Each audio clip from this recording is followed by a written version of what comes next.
자, 사도행전 우리가 함께 보고 있는데, 사도행전 우리가 거의 분량으로서는 중간까지로 오지는 않았습니다. 근데 여러분들 먼저 머리 한번 상상을 해보시기 바랍니다. 책을 한 권을 가지고 있는데 여러분들 이거를 반으로 쪼갰어요. 사도행전을 반으로 쪼개면 1장부터 12장까지가 되어지고, 슬라이드를 여러분들에게 보여드리도록 하겠습니다. 그리고 13장부터 28장까지 되어집니다. 이 두 네모칸이 나눠져 있는 슬라이드가 있는데요, 바로 이렇게 사도행전은 두 개로 나눠집니다. 우리가 지난주까지는 큰 제목, 파트 1 제목을 가지고 교회는 어떻게 세워졌는가라고 봤습니다. 몇 주 동안 봐왔고요. 그리고 이제 앞으로 오늘부터는 선교는 어떻게 시작되었는가를 우리가 보게 될 겁니다. 자, 교회, 그리고 두 번째, 우리가 쪼개놨었을 땐 두 번째 부분은 선교가 되어집니다. 첫 번째 인물 교회 쪽에서는 베드로가 많이 이렇게 하이라이트 되고요. 두 번째 선교 부분에서는 누가 많이 하이라이트 될 것 같아요? 누가 집중적으로 설명되죠? 바울이 여기서는 주인공처럼 중심 역할을 하게 되어집니다. 자, 첫 번째는 교회, 또 두 번째는 선교. 그래서 여러분들이 성지순례를 갔다라고 하면 사도행전의 앞부분은 예루살렘과 이스라엘, 그리고 두 번째 부분은 터키 선교를 가야 돼요. 그래서 성지순례 갔다 오면은 터키 선교 갔다 왔다는 사람들이 있어요. 왜 터키 선교를 갔다 왔냐? 바울이 이 이방 땅의 복음을 전하면서 두루 다닌 곳이 지금의 터키 지역입니다. 그래서 성지순례는 두 가지가 있어요. 이스라엘, 그리고 터키 지역. 바로 사도행전이 그렇게 나눠집니다. 처음 교회는 예루살렘과 이스라엘, 그리고 두 번째 선교는 터키 지역에 이렇게 선교하게 되어집니다. 그래서 우리가 이 전 슬라이드를 보여드리면 계속해서 하나님의 나라가 이 열차처럼 계속해서 창세기부터 교회, 이제 열방, 이방 땅으로 나아가게 되는 것을 볼 수가 있습니다. 이 제목 슬라이드를 보여드리면 파트 2로 이제 바뀐 것을 보게 될 텐데요, 제목 슬라이드를 한번 보여드리도록 하겠습니다. 타이틀, 설교 타이틀 슬라이드를 보여주시면, 두 번째 타이틀 슬라이드 보여주시면 제목이요. 거기에 이제 선교는 어떻게 시작되었는지 작은 글씨로 저렇게 파란색 중간에 써 있죠. 우리가 이제 그 부분을 오늘 시작하는 파트 2를 시작하는 날로 우리가 보게 되어지면 됩니다. 자, 오늘 안디옥 교회를 중심적으로 보고 오늘 말씀을 그렇게 시작하게 될 텐데, 안디옥 교회는 아주 훌륭한 교회였습니다. 여러분들 세상에 나아가서 종교를 안 해도 나는 그리스도인이라고 기독교 이렇게 우리가 적게 되어지죠. 크리스찬, 기독교인, 이 단어는 어디서부터 시작됐을까? 베드로전서 보니까 이 말씀이 나오는데요, 베드로전서 4장 16절을 보면 만일 그리스도인이라는 단어가 성경에 나옵니다. 사도행전 26장 28절에도 바울이 이제 로마의 왕에게 아그리빠 왕에게 바울이 막 자기의 간증을 했습니다. 그러니까 헤롯이 비아냥거리면서 이렇게 대답을 합니다. 그대가 이 짧은 시간 안에 자기 간증하면서 나를 설득해서 나를 그리스도인이 되게 하려느냐.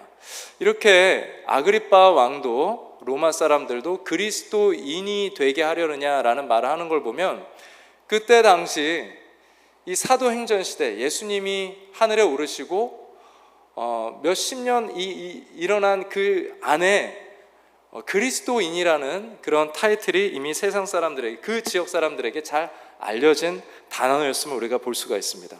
그런데 오늘 본문 말씀이 볼 사도행전 우리 11장 말씀인데, 사도행전 오늘 본문 말씀 중에 26절을 보면은 거기에 이런 말씀이 나옵니다. 제자들은 안디옥에서 어떻게 해요? 처음으로, 성경에서 처음으로 나오는 말이에요. 처음으로 그리스도인이라고 불려졌다. 이제 이 기독교의 역사상 처음으로 그리스도인이라는 단어가 생겨나게 된 거예요.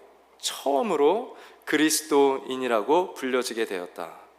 그리스도인의 의미는 그리스도에게 속한 사람, 그리스도를 따르는 사람이라는 의미가 있는데, 사람들이 그리스도인들이 자기를 자칭 그리스도인이라고 말한 게 아니라 사람들이 그리스도인이라고 불러줬어요.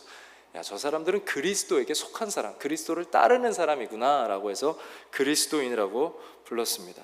얼마나 멋져요.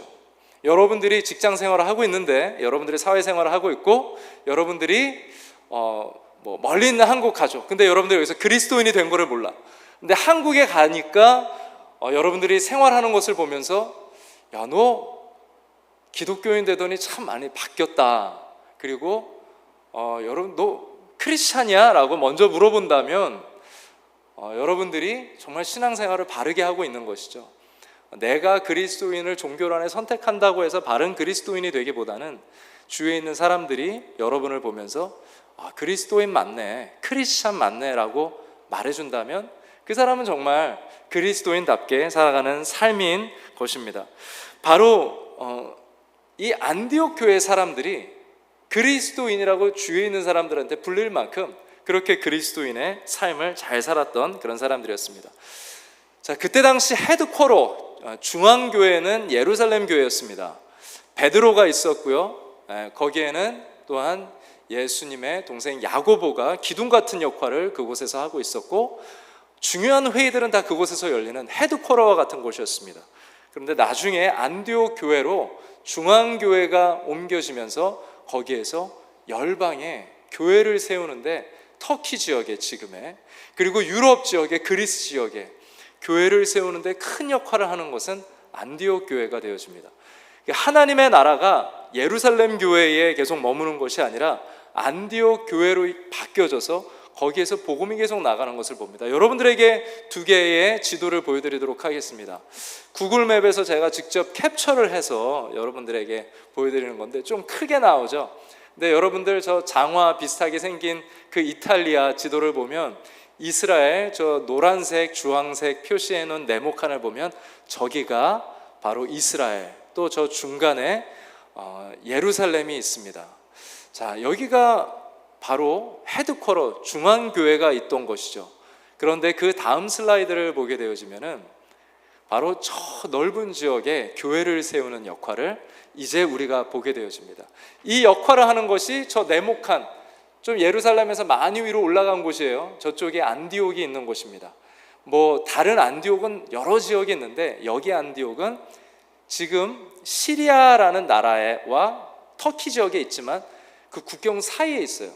그래서 수리아 안디옥이라고 그렇게 성경에서는 명칭을 부릅니다. 그래서 이곳에서 저 많은 네모칸에 들어가는 곳에 수많은 교회를 세우게 되어져요. 그 역할을 하는 곳이 바로 안디옥 교회. 예수님이 마지막에 이 말씀을 해줬죠. 너희가 성령이 너희에게 임하면 너희가 예루살렘과 유대 지역과 서울과 경기도와 대구와 부산까지 또 백두까지 이르러서 너희가 내 증인이 될 것이다. 땅끝까지 이르러서 내 증인이 될 것이다. 바로 이렇게 땅끝까지 나아가는 그 역할을 감당하는 것, 앞부분을 베드로가 감당했다면 이 뒷부분은 바울을 통하여서 열방이 세워지는 그런 것을, 열방의 교회가 세워지는 것을 볼 수가 있습니다. 자, 우리 이제 안디옥 교회를 통하여서 교회가 어떻게 세워지는지를 볼 텐데, 그 전에 안디옥 교회가 세워진 것을 보면은 너무나 신기하게 세워진 것을 보게 되어집니다. 자, 이제 하나님의 말씀으로 돌아가서 우리가 보면은 어느 날 스데반 사건이라는 일들이, 큰 환란이 터지게 됩니다. 26절 우리 보도록 하겠습니다. 그때에 스데반의 일로 일어난 환란이 있었다. 자, 스데반 여러분 누군지 아세요? 제일 처음 순교당한 사람입니다. 제일 처음 유대인들에게, 종교인들에게 돌에 맞아 순교한 사람이죠. 전도를 하다가, 복음을 전하다가 순교를, 그 자리에서 순교를 한 사람입니다. 바로 이 스데반의 일. 뭐 우리나라도 뭐 5.18 민주화 운동 하면은 우리가 그냥 뭐 광주 사태, 어떤 사건 이렇게 얘기하잖아요. 그래서 스데반의 일, 이 일어난 사건, 이 환란으로 말미암아 어떤 일이 생기게 되냐. 너무나 안타까운 일이잖아요. 갑자기 교회에 한 명이 순교당한다면 교회가 얼마나 크게 뒤집어지겠어요. 한 사람이 순교를 한 겁니다. 근데 이 일로 말미암아 사람들이 흩어지게 됐다. 사람들이 이제 더 이상 교회 못 나오는 거예요. 교회 오면 또 유대인들이 여기서 돌을 던지고 우리를 바로 그 자리에서 붙잡아서 죽일 텐데, 교회가 이제는 다 완전히 비어진 상태가 된 겁니다. 예루살렘 교회에 그 셀 수 없이 많은 사람들이 이제 다들 흩어져서 불편하게 예배를 드리게 됐습니다. 그때 당시 이제 베니게와 구브로와 안디옥까지 사람들이 흩어져서 가게 됐다고 얘기하면서 안디옥 얘기가 나오죠. 이 스데반의 순교된 일로 사람들이 안디옥까지 이르게 된 거예요. 그런데 우리가 지난주에 본 말씀이지만 여기에서 유대인에게 말씀을 이렇게 전했다고 나오고 있습니다. 자, 안디옥까지 사람들이 이르게 됐습니다. 이때 스데반이 죽을 때 이 장면을 좀 보면은 58절에 나오거든요. 이 58절을 보면 스데반에게 사람들이 달려들었다고 나오고 있습니다. 그러니까 이 장면, 순교되는 장면을 보여줍니다. 성 밖으로 내쳐서 돌로 칠새 증인들이 옷을 벗어 사울이라 하는 청년, 바로 바울이죠. 두 번째 주인공 역할을 하는 사람, 그 사람이 처음 등장하는 데가 바로 이것입니다. 영국으로 영화로 만든다면 사울이 처음 등장하는 부분, 참 잔인하게 등장하죠. 사울이라는 젊은 청년인데 사람들이 옷을 벗어서 스데반을 죽일 때 그 옷을 사울 앞에다가 던져두고, 믿을 만한 청년이죠. 그 악한 종교 지도자들 안에서는 그만큼 사울은 종교적인 사람이었다는 것을 보게 되어집니다. 이 일로, 이 스데반의 순교 사건으로 많은 곳에 사람들이 흩어지면서 안디옥까지 가게 되어집니다. 하나님은요, 이것을 사용하세요. 하나님은 우리에게 좋은 것을 주셔서, 축복을 주셔서 축복이 축복되게도 하시는 하나님이십니다. 좋은 일을 주셔서 좋은 일을 만드시는 하나님이시기도 합니다. 사라에게 이삭을 주셔서 자손을 주시는 또 그런 하나님이시기도 합니다. 하지만 자손이 없는 그런 아이를 주지 못하는 안타까운 상황을 주셔서도 하나님은 축복을 만드시는 하나님이신데, 여기를 보면은 자녀를 안 주시는 것이 아니라 어떻게 보면은 생명을 빼앗아가는 것처럼 보이는, 우리의 인간의 눈에는 이 시간에 제한돼서 우리가 이해를 할 때는 하나님, 왜 이런 일이 우리 교회에 일어납니까? 왜 이렇게 부흥하면서 초대교회에 이런 일이 일어납니까? 왜 우리 집사에게, 스데반 집사 7명 중에 한 명인 그 훌륭한 집사에게, 가장 훌륭한 집사에게 왜 이러한 일들이 일어납니까? 왜 주님은 못 막아주셨습니까? 우리는 그렇게 따질 수가 있습니다. 하지만 인간의 이 악함 때문에 일어난 일들을 통해서라도 하나님이 이것을 선으로 바꾸시는 하나님의 놀라운 계획과 섭리를 우리가 보게 됩니다. 하나님이 이것을 사용하십니다. 20절과 21절을 우리가 다시 한번 보면, 그 중에 구브로와 구레네 몇 사람들이 있었었는데, 이방인의, 어떻게 보면 이방 지역에 살았던 사람들입니다. 안디옥에 이르러서 헬라인에게도 말하여 주 예수를 말했습니다. 복음을 말했습니다. 안디옥에 머물러서 이 이방 사람들 중에서 예수님을 믿은 사람들이 전파를 한 거죠. 주의 손이 그들과 함께 하셔서 수많은 사람들이 믿고 주께 돌아오더라. 사람의 악함으로 정말 참된 사람이, 진실된 사람, 거룩한 사람이 순교됐습니다. 이 사람이 죽으면서 예수님처럼 저 사람들에게 죄악을 돌리지 말라달라고 그렇게 사랑의 고백을 하면서 마지막에 순교를 당합니다. 그 순교는 우리는 이해할 수 없고 그 아픔을 이해할 수 없지만, 또 우리의 인생에도 이와 비슷한 일들이 이거보다 이만큼 강하진 않아도 어떤 아픈 일들, 이해할 수 없는 일들이 일어납니다. 하지만 그 일을 통하여서 하나님께서는 오히려 예수 그리스도의 생명이 전파되게 하시고, 그리고 예루살렘 교회가 저물어져 가는 것처럼 보이지만 또 안디옥에 훌륭한 교회를 세우셔서 더 넓은 지역에 많은 교회를 세우게 하시는 하나님의 놀라운 계획, 하늘나라가 계속해서 열차처럼 이렇게 행진해 나가는 그 모습을 우리가 보게 되어집니다. 수많은 사람들이 믿고 돌아왔다. 자, 안디옥에 이르러서 사람들이 전도를 했을 때 안디옥에 부흥이 일어나기 시작합니다. 이 소문을 듣고요, 이제 예루살렘에서 흩어져서 또 아직도 그곳에 남아 있었던 지도자들이 있었습니다. 교회 지도자들 22절과 24절을 보게 되어지면은 예루살렘 교회가 이 사람들, 안디옥에 있었던 사람들의 소문을 듣고 바나바라는 리더를 보냈습니다. 아주 괜찮은, 아주 훌륭한 리더인데 이 리더를 안디옥까지 보내니, 바나바는 어떤 사람이에요? 바나바는 착한 사람이요, 또 성령과 믿음이 충만한 사람이고, 이에 이 사람이 가서 사람들이 계속해서 또 주님 앞에 더 이렇게 추가되고 많아지는, 부흥되는 모습을 보게 되어집니다. 바나바 같은 목사가 이 시대에 필요하고, 바나바 같은 리더가 이 시대에 필요합니다. 바나바는 사울이 아까 그 청년이 나중에 변화받아서 바울이 되잖아요. 그때 사람들이, 교회 사람들이 안 믿었어요. 야, 저 사람 지금 우리를 속이는 스파이야.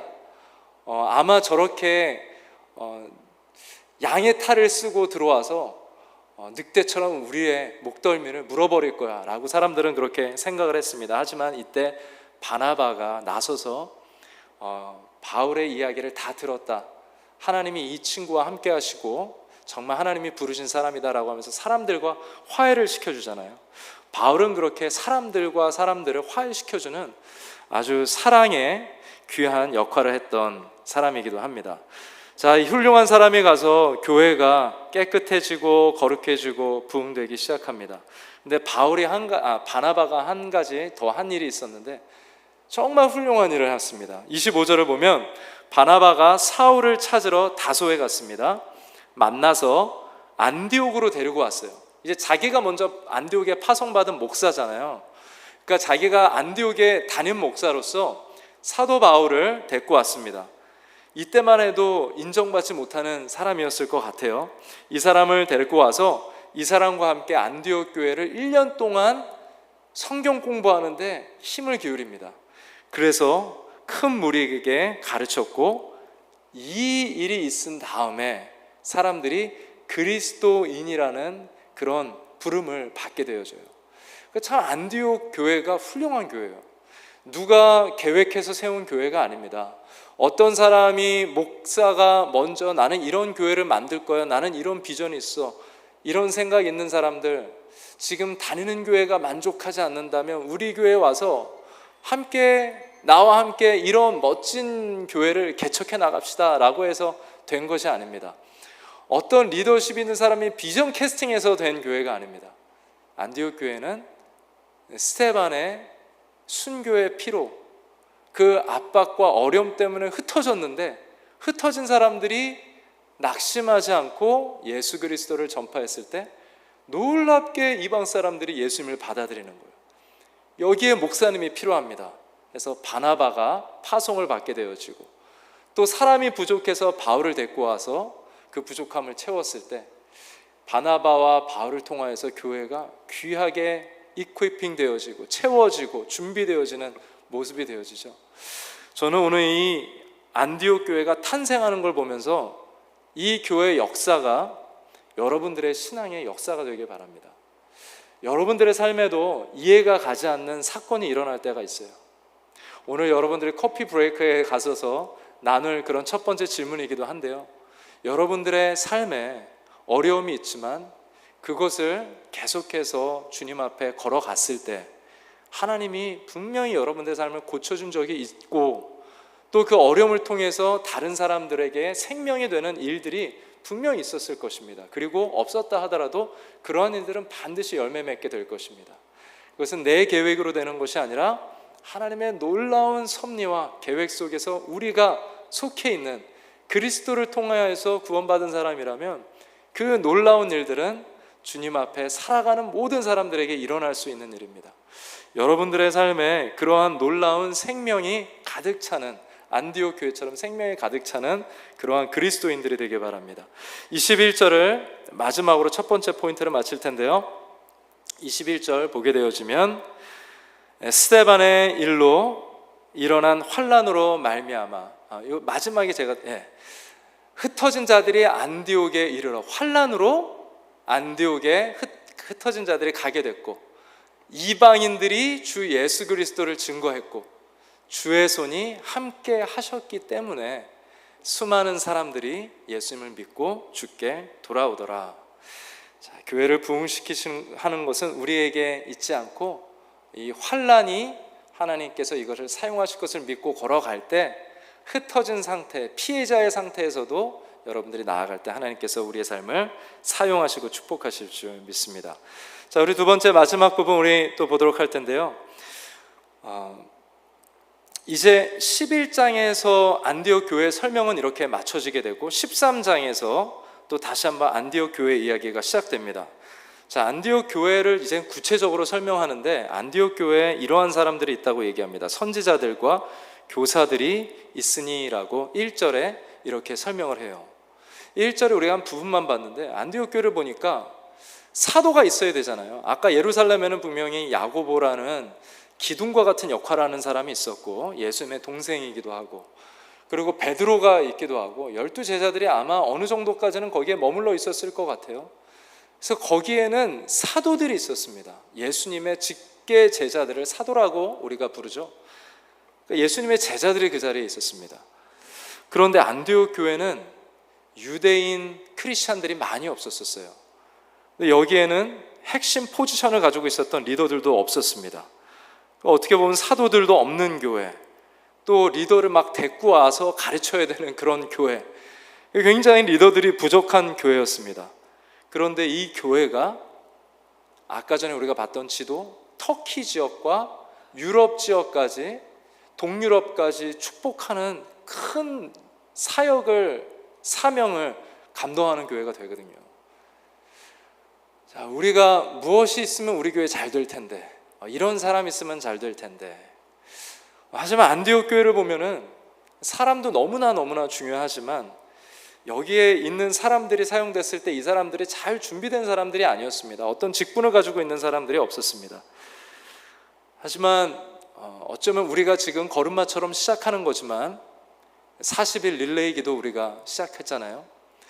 제가 부탁하지도 않았고 하라고 말하지도 않았고 저는 그냥 그저 설교 시간에 하나님이 우리 교회 3번 기도하라고 시간과 장소를 정하라고 그렇게 했는데 또 어느 분이 그렇게 하고 있다고 그냥 얘기를 했는데 그게 뭐 그분이 그 셀에 안에 그 커피 브레이크 안에도 계시지도 않았지만 나누다 보니까 자연스럽게 막 누가 신앙의 열정 가지고 얘기한 것도 아니고 그럼 이렇게 하면 되겠네 라고 해가지고 그냥 자연스럽게 그 대화 속에서 된 거예요. 근데 책임감 가운데 그 하루하루 나오는 것이 쉽지 않잖아요.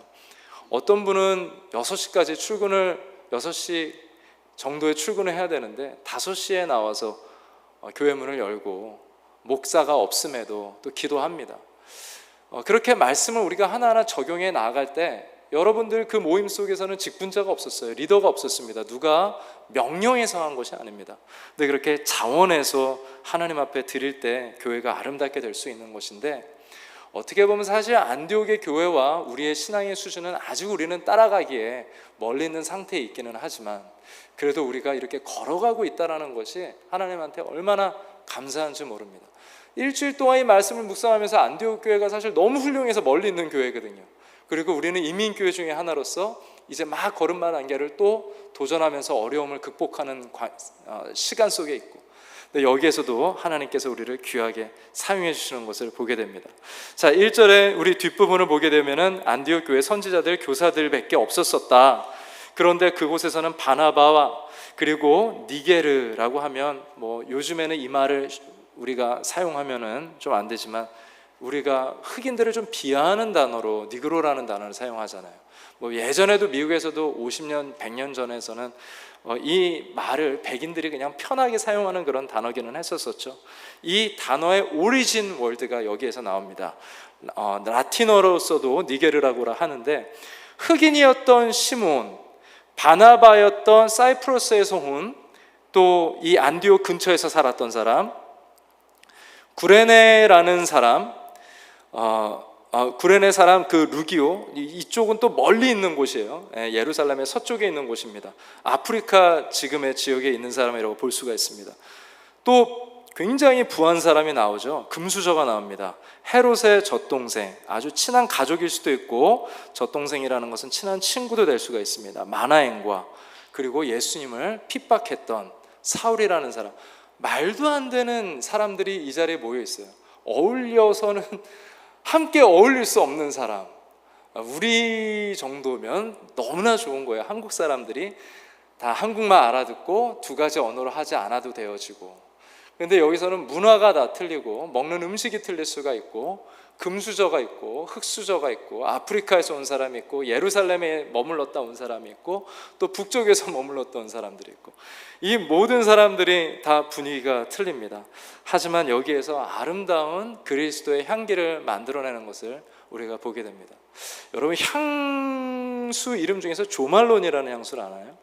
제가 이번에 한국에 지난번에 갔었을 때, 이번에 간 게 아니라 지난번에 갔었을 때 거기에서 조그만 향수를 사서 우리 조카가 저에게 좀 선물해 준 게 있어가지고 고마움 표시하기 위해서, 큰 향수병은 너무 비싸서 거기서 조그만 향수를 사줬는데 거기 사람들이 바글바글하게 너무나 많더라고요. 굉장히 유명한 향수 회사입니다.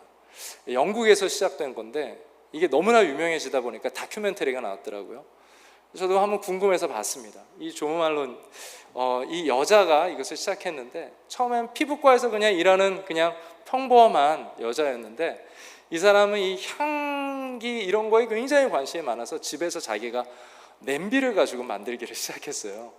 그래서 직접 이것을 만들면서 이 과정을 거치면서 가게를 처음에 사람들이 막 이제 피부과에 오는 사람들이 부자들이겠죠, 웬만한 사람들. 그러니까 개인적으로 팔다가 사람들이 너무나 좋아해서 가게까지 열게 되고 첫 번째 가게가 대박을 터뜨리면서 그 가게가 쭉 되면서 하루라도 그 전날보다 그 전보다 매상이 줄여진 적은 하루도 없었대요. 매번 인클라인 됐던, 올라갔던 그런 아주 훌륭하게 장사를 했는데 이게 이제 한국 사람들에게도 너무나 알려지는 그런 향수가 됐습니다. 근데 이 여자가 말하는 거에 대해서 참 이 여자가 흥미있게 얘기한 부분이 있는데, 자기는 다른 두 향기를 충돌하게 만든다라는 거예요.